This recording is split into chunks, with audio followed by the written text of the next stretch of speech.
Everyone. तो हमारे matrices का लेक्चर सीरीज चल रहा है। इससे पहले हमने 4 लेक्चर्स कर लिए इस पे। तो लास्ट क्लास में मैंने ये डिस्कस किया था लास्ट वीडियो में एडिशन ऑफ ए मैट्रिसेस। तो उससे एक रिलेटेड क्वेश्चन से हम स्टार्ट करते हैं। जैसे आज का जो वीडियो रहने वाला है, आज का जो लेक्चर है, हमारा कंटेंट है, जो कॉन्सेप्ट है वो है मैट्रिसेस मल्टीप्लिकेशन। तो उससे पहले मेरे को लगा कि मैं ये एडिशन का एक क्वेश्चन करा दूँ, क्योंकि यहाँ पे डायगोनल के फॉर्म में क्वेश्चन दिया हुआ है, आपको मैट्रिक्स के फॉर्म में नहीं दिया हुआ है। तो इसको अगर हम लिखेंगे एज अ मैट्रिक्स, तो डायगोनल का क्या मतलब है, इसको अगर हम अरेंज करेंगे, सो डायगोनल लिखा हुआ है तो only the diagonal elements are present here, ठीक है। और ये 3x3 के लिए रिप्रेजेंटेशन है। सो 2 0 0 0 -5 0 एंड 0 0 9, ये हो गया आपके पास A matrix. Capital B, only diagonal elements are there, so 1 0 0 0 1 0 0 0 -4, and the C matrix is -6 0 0 0 3 0 0 0 4. So this is your A, B and C. These are your 3x3 matrices. Okay. अब according to the question हमें क्या find out करना है, B + C - 2A। तो as it is जैसे हमें लिखा हुआ है हम वैसे ही लिखेंगे इसको। सो B + C - 2A means B + C - 2A। तो बेसिकली क्या होता है एडिशन में, सब्ट्रैक्शन में मैंने बताया था आपको कि कंपोनेंट वाइज ऐड करना है आपको, एलिमेंट टू एलिमेंट। और यहाँ पे एलिमेंट हमें कहाँ दिख रहे हैं, ओनली डायगोनल दिख रहे हैं। तो दैट्स वाई हम लोग यहाँ पे सीधा डायगोनल पे हमला करेंगे और कहीं हमला नहीं करेंगे, बाकी तो सब जगह 0 0 ही, ठीक है। तो सबसे पहले B + C। So what is B + C? यहाँ पे है B और यहाँ पे है C, तो इसको ऐड करेंगे तो -5, ठीक है। तो -5 minus twice of A, that is -4, so it is -9। Rest of the elements are 0 0. ये 0। Second element B + C, this is 1 + 3 4 minus twice of A matrix में क्या है, -5 है यहाँ पे। So this is your 4 + 10. So 4 + 10 is 14. तो next element यहाँ पे 14 हो गया। This is 0, this is 0. What is your last element in this case? B + C. So B + C will be -4 + 4 minus twice of what is A. A here is 9. ये cancel हो गया, तो this is -18. So our final answer is this -9 0 0 0 14 0 0 0 -18. Okay. तो ये question मैंने इसलिए कराया क्योंकि यहाँ पे डायगोनल के फॉर्म में दिया हुआ था, शायद कंफ्यूजन हो सकता हो कि इसको कैसे लिखेंगे, मैट्रिक्स तो दिखाई नहीं दे रहा, इसलिए मैंने लिखा।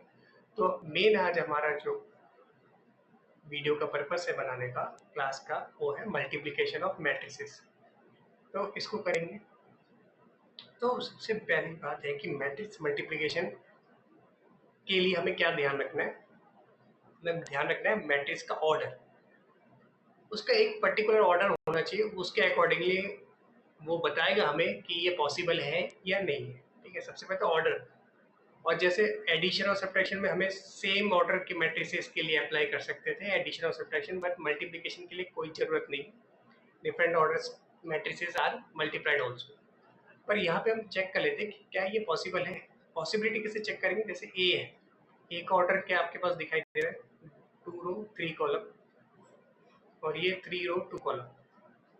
सो A is 2 cross 3 and B is 3 cross 2। तो आपका इसका कॉलम और इसका रो सेम होना चाहिए, इसका लास्ट इसका फर्स्ट, और जो आंसर बनना चाहिए वो होगा A B date with 2 cross 2 matrix, ठीक है। तो जो आंसर बनेगा आपका 2 क्रॉस 2 मैट्रिक्स का बनेगा ए बी, जब आप मल्टीप्लाई करोगे तो ये फाइनल रिजल्ट है।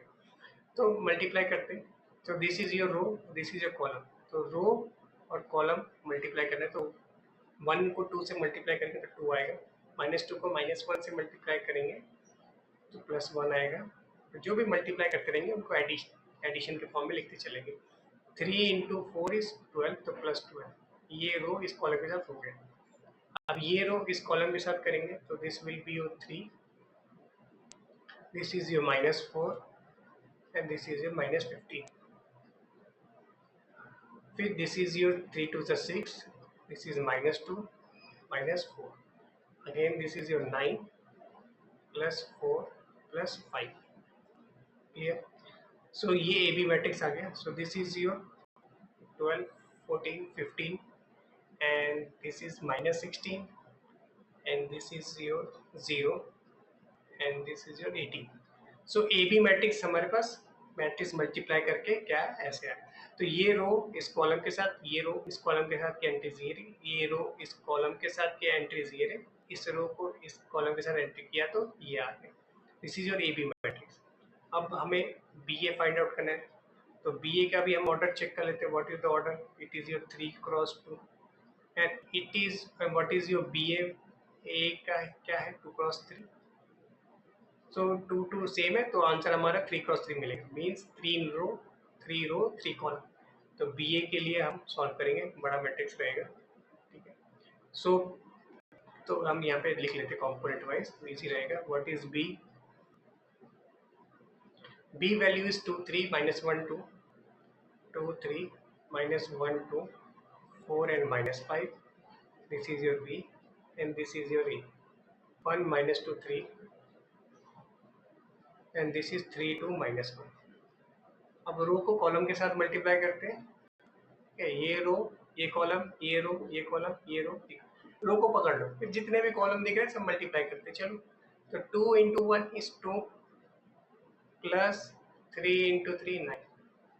फिर this minus 4 plus 6, फिर 3 to the 6 minus 3. ठीक है. Just row column row column row column और बीच में एडिशन का operation. This is minus 1 into 1 minus 1 plus 3 to the 6. ये इसके साथ हो गया. This is 2 plus 4. This is minus 3 minus 2. This is 4 minus 15. This is minus 8 minus 10. This is 12 plus 5. Clear? So अब इनको हम सॉल्व करेंगे. मैट्रिसेस का हमने एलिमेंट्स निकाल लिए है ना. ये हो गया 11. This is 2, this is 3, this is 5 6 minus 5 minus 11 minus 18 and this is 17. That's it. तो ये है था हमारा मैट्रिक्स का मल्टीप्लिकेशन. अब नेक्स्ट हमने ए बी फाइंड आउट कर लिया, बी ए फाइंड आउट कर लिया. अब नेक्स्ट केस में क्या शो करना है कि ए बी और बी ए नॉट इक्वल है. Right? A B and B A are not equal. दिख रहा है ये हमें भी कि ए बी जो है 15 minus 16 0 18 आ रहा है. This is your 2 cross 2 matrix. और जो आपने बी ए कैलकुलेट किया है वो है 3 क्रॉस 3 मैट्रिक्स. तो ये तो पूरा हमें क्लियरली विजिबल है. दिस इज 2 क्रॉस 2 मैट्रिक्स और 3 क्रॉस 3 मैट्रिक्स कभी इक्वल हो ही नहीं सकते. ठीक है. तो moreover A B is not equal to B ए.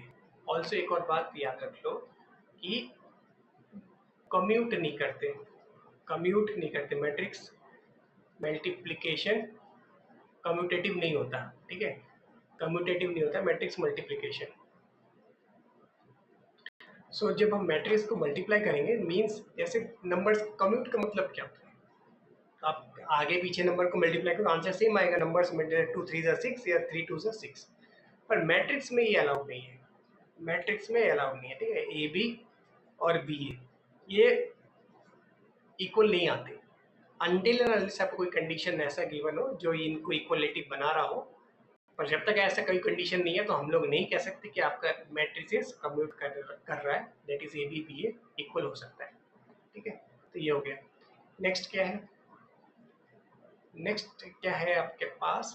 देखो इफ ए मैट्रिक्स दिया हुआ है एंड बी मैट्रिक्स दिया हुआ है एंड ए प्लस बी का square is equal to A square plus B square. This condition is given and we have to find the values of small A and small B. अब देखो ये क्या है? Algebra जैसा दिख रहा होगा. अभी आप लोग एकदम से टूट पड़ोगे, अरे ए प्लस बी का होल स्क्वायर आ गया, A square plus B square plus 2ab. बस गलती वहीं पे स्टार्ट हो गया. ठीक है. क्या बोला अभी कि मैट्रिक्स क्या है? कम्यूट नहीं करते. तो डैट मीन्स हम ए प्लस बी का होल स्क्वायर को A square plus B square plus 2ab नहीं लिखेंगे. ये पॉसिबल नहीं है. ठीक है. इसका मतलब क्या होगा? अगर 2ab अगर आ रहा है तो इसका मतलब ab प्लस ab 2 बार ऐड हो रहा होगा. ठीक है. मतलब ये मैट्रिक्स कम्यूट कर रहा होगा. पर मैट्रिक्स इन जनरल कम्यूट नहीं करते हैं. तो बेसिकली आपको ये ध्यान रखना है कि मैट्रिक्स को अलजेब्रिक के फॉर्म में हम लोग नहीं लिख सकते, अलजेब्रिक आइडेंटिटीज नहीं लगाएंगे इन केस ऑफ मैट्रिसेस, ठीक है। अच्छा, नहीं लगाएंगे, पर ये तो हमें a plus B whole square जैसा दिख रहा है। अब इसको कैसे सॉल्व करेंगे? अब इसको a प्लस बी का होल स्क्वायर का मतलब क्या है? मैट्रिक्स दो बार मल्टीप्लाई हो रहा है। क्या हो रहा है? a plus B into A plus B, ठीक है। अब मैट्रिक्स मल्टीप्लिकेशन जब हम करेंगे तो इसका क्या होगा? a को a के साथ मल्टीप्लाई करना है, तो a इंटू ए ऐसे लिख देते हैं, a इंटू ए, फिर plus a into B plus b into A plus b into B. अब ये a into A immediately A square, b into B immediately B square. यहीं पे ये दोनों अगर इक्वल हो जाते तो 2a भी बन जाता, पर हमने क्या सीखा है कि मैट्रिक्स कंप्यूट नहीं करते, दे आर नॉट इक्वल।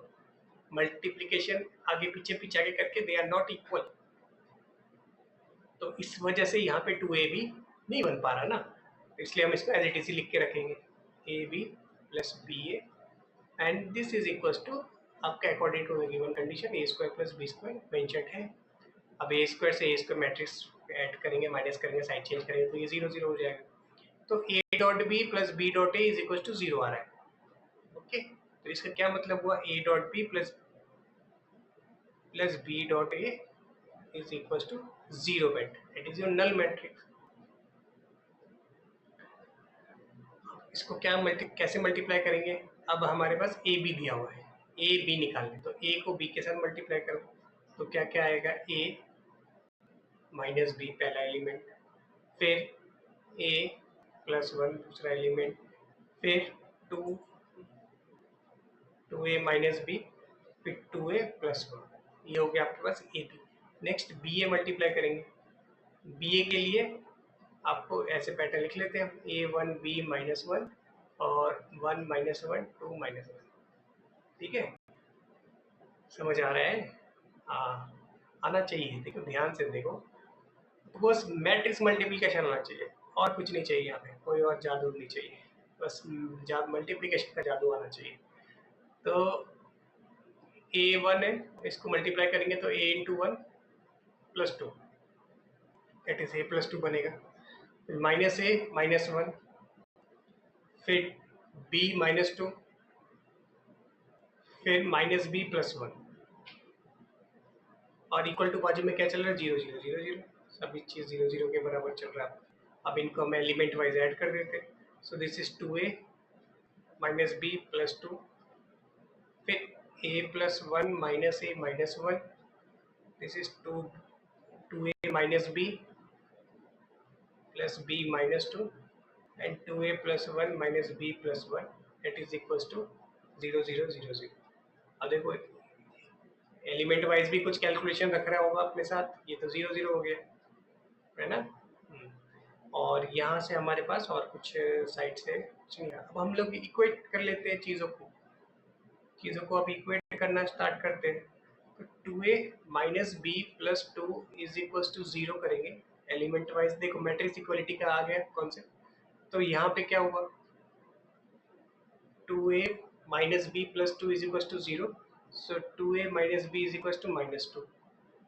और यहाँ से अगर मैं इस कंपोनेंट को इसके साथ इक्वेट करूँ तो यहाँ से क्या आ रहा है? 2a minus two is equal to 0, so 2a is equal to 2, so a का वैल्यू 1 आ गया।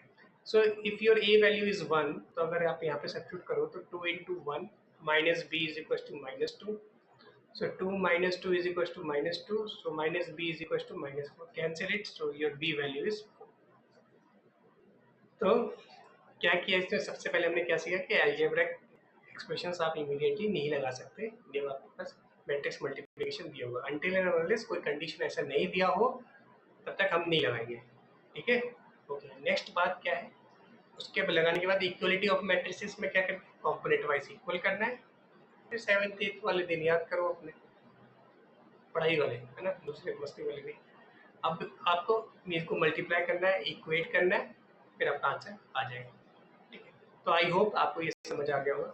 फिर नेक्स्ट क्लास में हम next concept and important question discuss करेंगे। Thank you.